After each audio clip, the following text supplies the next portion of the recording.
In 1945, the American critic Edmund Wilson published a series of 3 essays deploring detective fiction as written by Agatha Christie, Rex Stout and Dorothy L. Sayers as being of little value.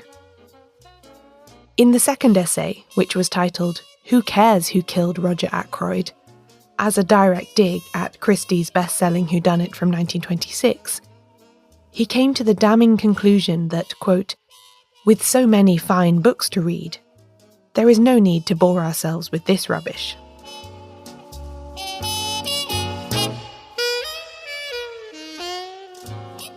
Needless to say, plenty of people disagreed with Wilson, and the popularity of these writers continued unaffected.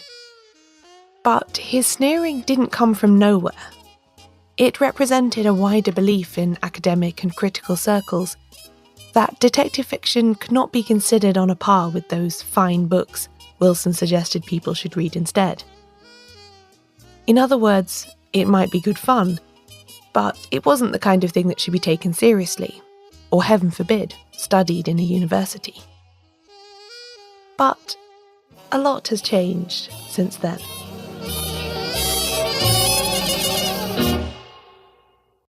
Welcome to Shedunnit. I'm Caroline Crampton.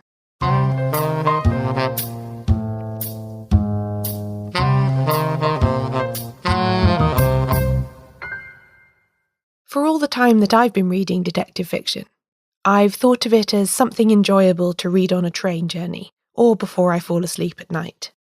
That is, until I started making this podcast and it became something that I approach in a more workmanlike manner, fitting my reading to the topics I want to cover on the show. Which is not to say that I don't still have a stack of whodunits piled up by my bed at all times. I do. I just also have them on my desk as well.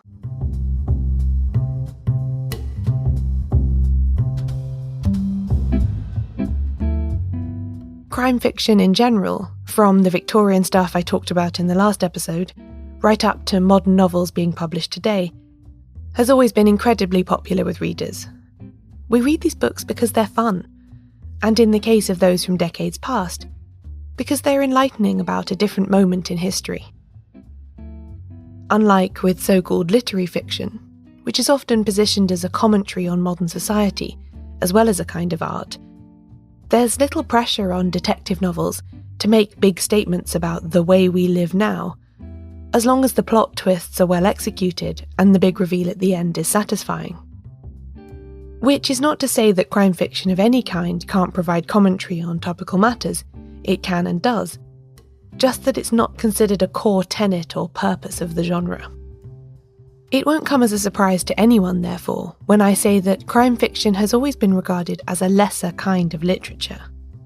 I think a big part of this has to do with its popularity and value as entertainment, because things that are fun and widely read often acquire a reputation for being less serious. See also attitudes to romance, fantasy and science fiction.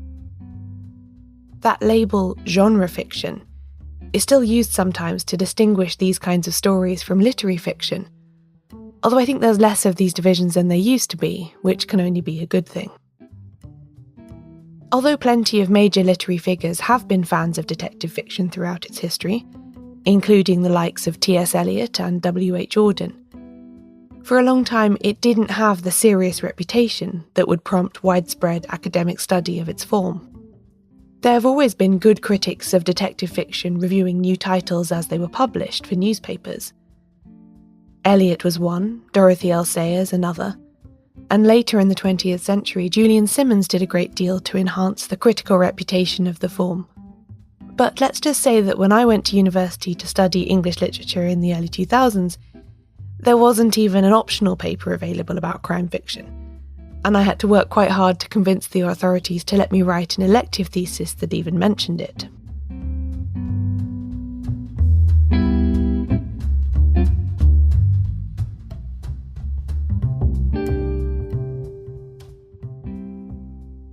A lot has changed quite quickly in the academic study of detective fiction, as other disciplines that intersect with it have become more established, such as gender studies, critical theory, and the study of popular culture in general. New approaches to crime fiction have emerged also. There are now scholars all over the world working on authors like Agatha Christie, Dorothy L. Sayers, and others. Indeed, you've heard some of them interviewed on this show in past episodes. And there are more fronts for exploration opening up all the time. Research is a big part of what academics do, of course, and that's often why they feature on my show. But they also teach students. Since I never got the chance to study my favourite novels as an undergraduate, I've always been very curious about what a detective fiction module at a university might be like. So I thought, let's ask someone who teaches one. My name's Victoria Stewart. I'm a reader in modern and contemporary literature at the University of Leicester, and I teach and research 20th century writing, and detective fiction is quite a big part of that. You might recognise Victoria from episode 26, where she told us about her research on the Notable Trials series.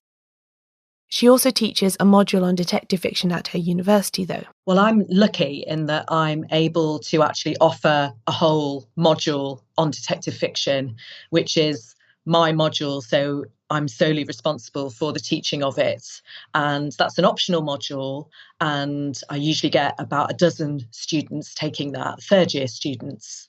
Third-year undergraduates in Britain, just for the avoidance of doubt if you're used to a different higher education system, will usually be around 20 years old, although there are, of course, mature students as well. Victoria aims to give them a thorough grounding in detective fiction, beginning in the 19th century. It's a course that goes chronologically, and I just cover really the late Victorian period up until the 1930s. So it's really hard to know where to begin, actually. And the first time I taught it, I started with Conan Doyle, but after that, I decided that I wanted to backtrack a little bit. And now I ask students to read Edgar Allan Poe's The Purloined Letter to get them started. And then we also look at Wilkie Collins's The Moonstone, which I put on the module partly after I started doing some work on Sayers and realised how interested she was in Collins and how he was a really important figure, actually, in the 1920s and 30s. A lot of people used him as a reference point. So I felt that made sense. And we then go through and look at Doyle. We look at some other short fiction from around the same period. We look at some of the Raffles stories and then go to Christie, Sayers. And I'm particularly interested in how criminals are depicted in detective fiction and how the boundaries of the genre get pushed at, really. So I also add in Francis Iles's novel Malice of Forethought, which follows the criminal rather than the detective, and a play by Patrick Hamilton called Rope, which was the source for the Alfred Hitchcock film. The film is very different, but the structure is essentially the same. The dynamic between the characters is the same. And again, that's focusing on the criminals.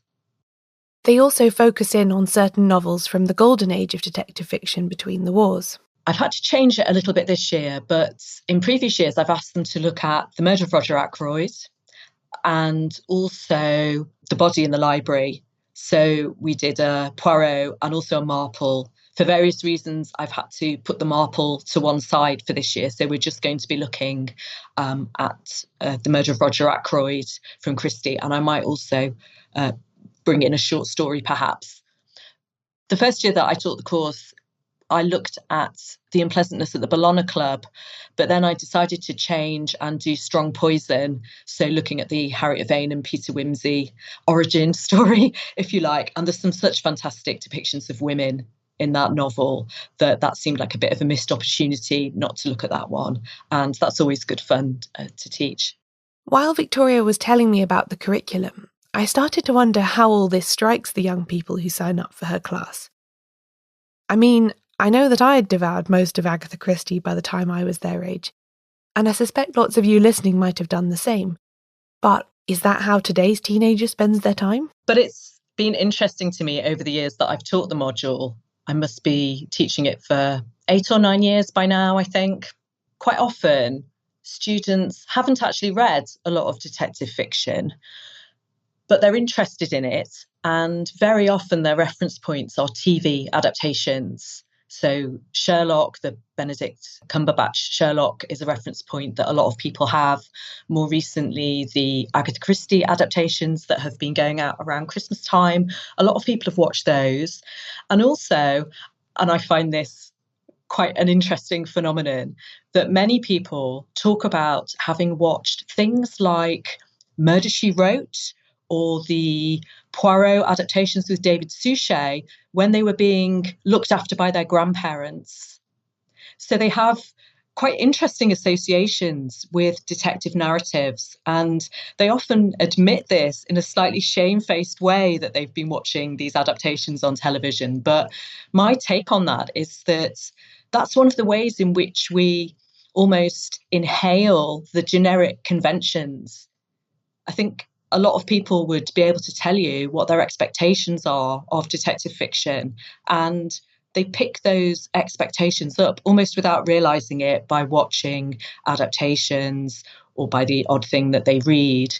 So even if students haven't read a lot of detective fiction before, they still have some reference points for it.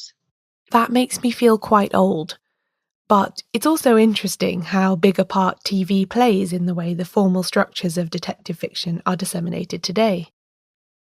And there'll be more on that after the break.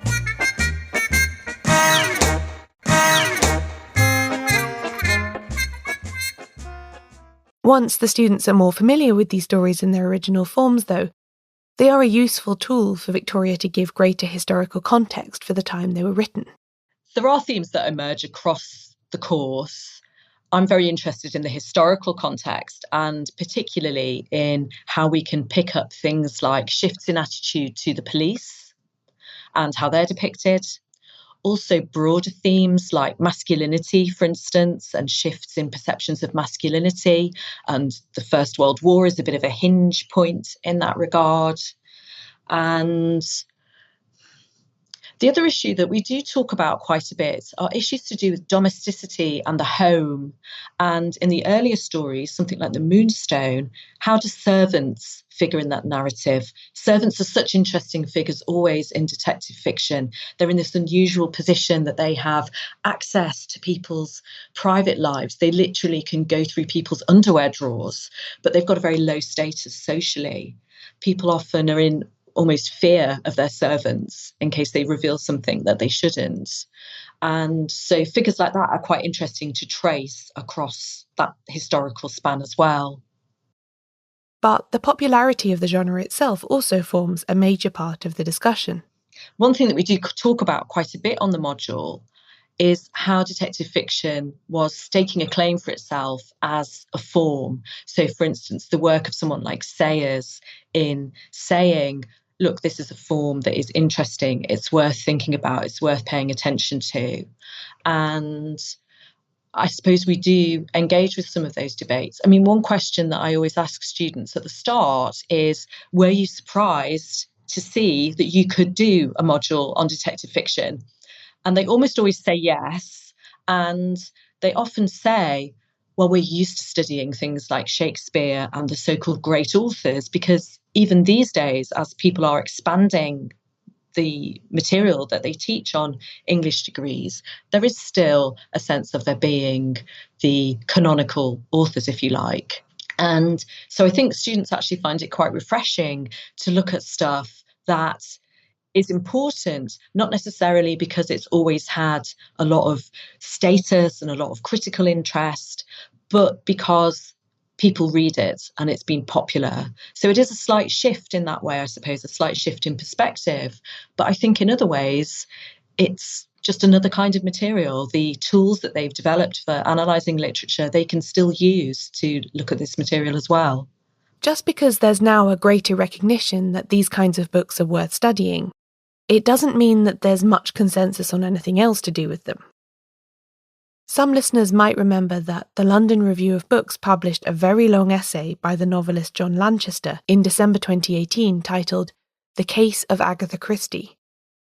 In it, Lanchester looks at Christie as a prose writer as well as a mystery writer, and he finds her substantially wanting on the former front.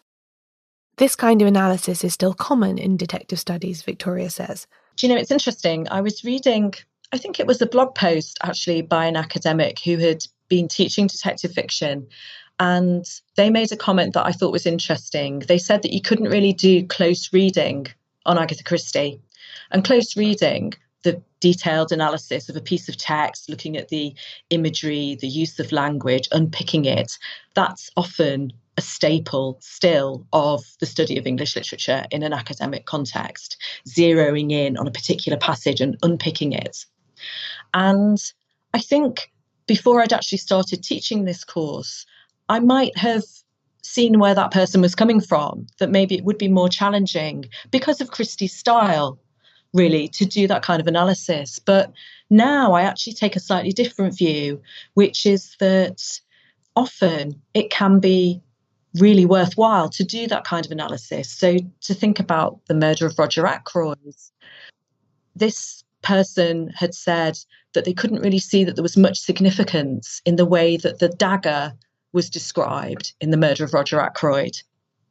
And without giving too much away, I'm sure most of your listeners will have read that novel, but without giving too much away of the plot, actually, one of the interesting things about the way that dagger is described is the perspective from which it's being described, so the narrator who's describing it, and why he's describing it rather than describing other things that are in the room at the time, i.e. a dead body, which actually gets less attention than the dagger. So that's not how we might normally go about doing close reading necessarily, but I think there is still a way in which you can use those sorts of techniques for that type of material. As that Lanchester essay shows, critics are often especially critical of Agatha Christie. And although I would be the first to admit that her work isn't flawless, far from it, it's hard not to think that her immense popularity plays a part in this approach. There's a lot more to her work than might immediately meet the eye, Victoria says, and that's the kind of thing she's always encouraging her students to seek out. I always try and encourage students to think about historical contexts, that's another aspect that you can bring in. Again, sometimes Christie has been characterised or even caricatured as not really saying much about the historical context in which her stories unfold. But actually, there are definitely clues there. So, for instance, again, to use Roger Ackroyd as an example, there's a character who appears from America. And what America signifies as a place in the mid-1920s, there's a whole set of associations that would have been available to readers at the time that are perhaps a bit opaque to us now. And that's the kind of work we might do in trying to establish how that might have signified to a contemporary reader of Christie.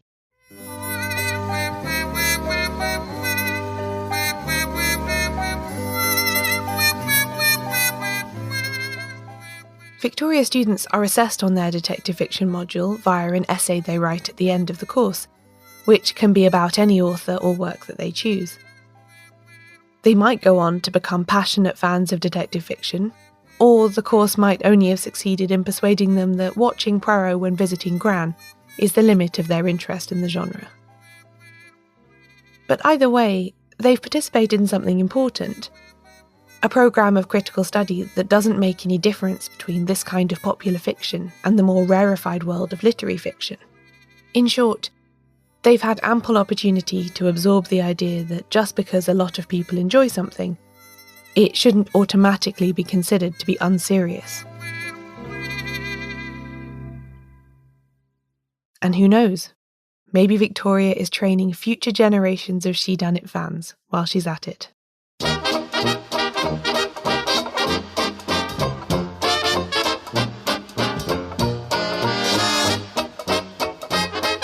This episode of Shedunnit was written and narrated by me, Caroline Crampton. You can find out more about the podcast and everything it covers at shedunnitshow.com, where there are also transcripts of every episode. Shedunnit is edited by Euan MacAleece. Production assistance from Leandra Griffith. Member support for the Shedunnit Book Club from Connor McLoughlin. Thanks for listening. I'll be back soon with a new episode.